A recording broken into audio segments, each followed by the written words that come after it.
Bir nəfər bir arifin yanına gəlmişdi, dedi mənə istixarə elə. İstixarə fal deyil, istixarə Qurandan məsləhət almaqdır.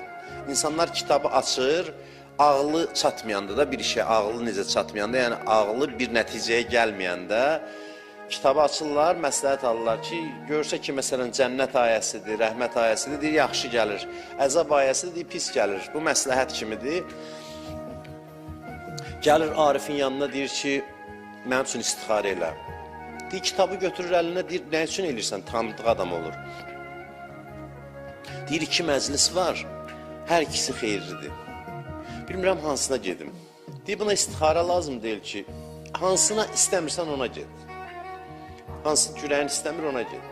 Əgər xeyri bərabərdirsə, faydası bərabərdirsə, hədislərdə də var, 2 iş qabağına çıxıbsa, ikisi də xeyirlidirsə, qalmısan hansını eləyəsən, görürsən ki, ikisinin də əhəmiyyət dərəcəsi təxminən eynidir. Deyir, ürəyin istəmədiyi yaxşı işi gör. Hansını az istəyirsən, onu elə. Burada da deyir, nəfsündən mübarizə apar. Deməli, təqvanın meyarı, bir adam təqvalıdırsa, gecə-gündüz məşğuliyyətin nəfsinə zərbə vurmaqdır. Təqvanın meyarı budur.